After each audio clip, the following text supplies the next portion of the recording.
Hello love, welcome back to my channel. My name is Jennifer Laurel Keller. I'm an acrylic and mixed media artist and instructor, but what I really do is help people connect to their soul through nature and art. In this video, I'm going to take you along with me on my latest plein air painting trip, and then we'll cover 9 tips for how you can make money as an artist while traveling. All right, number 1 is to pick a tourist destination. And remember, art is a way for travelers to enhance their experience.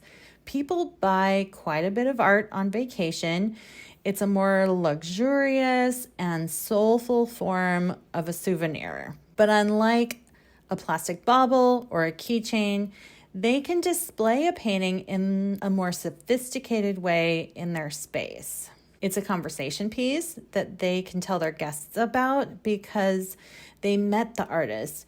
They were on the beach while it was being painted and they saw the creative process. And then it's so much more personal than buying art in a gallery. And as the artist, you have no competition.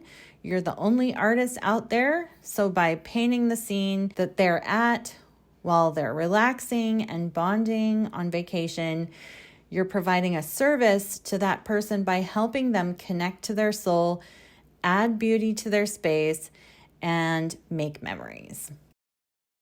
Number 2, set up your travel easel near foot traffic. I got the best results at overlooks near the parking lot, but far away enough from the car, maybe 10, 15, 20 feet from the car, so that people would pass me on their way to the trail to the beach. So before you set up, take a moment to walk around, look at the view, figure out what you want to paint, but also watch the flow of traffic. So sticking with this beach example, think to yourself, are people looking over the bluffs or are they taking the trail down to the beach? People will get apologetic if they have to pass in front of you or if they feel like they're encroaching on your process. So the flow is really important. You also want people to see your painting. So your back should be to the foot traffic and watch out for glare. One day I was painting at the end of the day and the sun had moved and everyone who passed by could only see the light reflected off of my canvas and not the actual painting. And sure enough, I did not sell a piece that day. All right, number 3, don't set up too much inventory. You don't want to look like you're selling. I like to bring a couple of smaller finished paintings to have close by. I'll set them off to the side on the ground or leaned up against the leg of my easel. But you don't want to look like a booth at an art fair. If you look like you're about to give people a sales pitch, they might not talk to you. And also, it's not exactly legal to set up a vendor booth at many tourist destinations. But if you look like you're just there to paint, you won't have any problems with the authorities. So if you bring more pieces, keep them in your car so if people ask to see more, you can show them, but it's better to be more casual and under the radar. Number 4, enjoy your painting experience for yourself. So once you're all set up, take your time, breathe the fresh air, slow your pace, and ease into your painting process. If you're having fun, it will come across in your work. But if you're more focused on selling than actually painting, people will pick up on that. Okay, number 5, make friends. Inevitably, if you picked a good spot with enough foot traffic, people will start to notice. You'll have people nod at you, acknowledge you. They might watch you from a few feet away. And you might hear them comment to their friends like, oh, look, it's an artist, or oh, she's painting. They might also approach you and start talking to you. You'll get compliments. You might get asked if people can take your picture or even asked if you sell your work. So this is your moment to make friends with them. Don't start selling yet. Smile at them, say hello, ask them, what brings you out today? Talk about where they're from. talk about their dogs, what they do for a living, if they can recommend somewhere to go get dinner or a coffee, make a joke, anything and everything that's small talk. People love to talk about themselves, but they have a hard time making conversation. So make the conversation easy for them. So after that, they will start to ask you questions and you can begin to talk about yourself and your art. So be confident, take the compliments well, and make friends. It's a joy, honestly, to hear about people's different experiences. And if you just be yourself and sincerely listen to people, they will like you. So just be friendly. Okay, number 6, hand out business cards.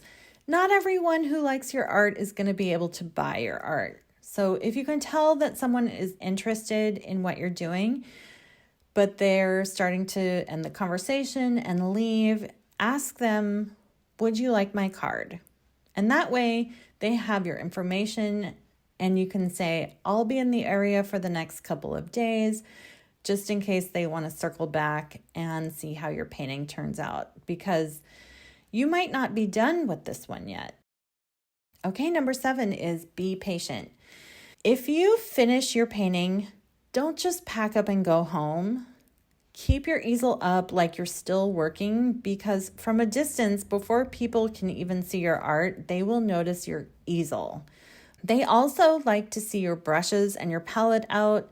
I like to stick around for a while and have a little picnic. You can meet more people and give folks a chance to return from their hike or the beach so that they can see your progress. You're at a beautiful place, so take a moment to relax in it. This is a great time to sell because the piece you just did is finished, and that's the one that these people should be the most interested in. But you might even sell more than one if you brought more in the car. Number 8, be ready for electronic payments. This is a big one. This goes back to picking your spot. So you want to make sure that you'll have a signal and an app on your phone for taking payments. Make sure your prices are fair and set and that you know the tax. So figure all of that out beforehand so when someone asks you how much, you'll be prepared and confident. Don't let people haggle with you. You want to teach them that you're a serious professional artist, and it will make them respect you more and they'll respect your prices. So if you give out deals, they will tell their friends, and then everyone who's referred to you will expect the same. All right, number 9, get their contact information. If they buy a piece, tell them that you would like to send them a certificate of authenticity and that you'd like their contact information. So add them to your email list. Send them a thank you card and a certificate of authenticity, and that way you can stay in touch because you're friends now. So you should want to befriend them online as well. So by using all of these techniques, I sold 2 of the 6 pieces that I painted right on the spot on my trip. I also handed out all but one of my business brochures and many more business cards. And it's possible that those folks might follow up with me later.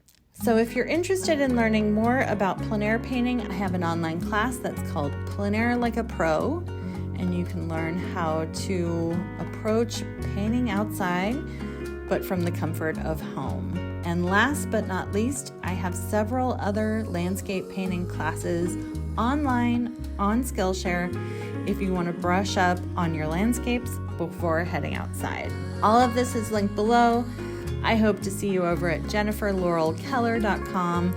Thank you so much. Happy painting and happy traveling. Much love.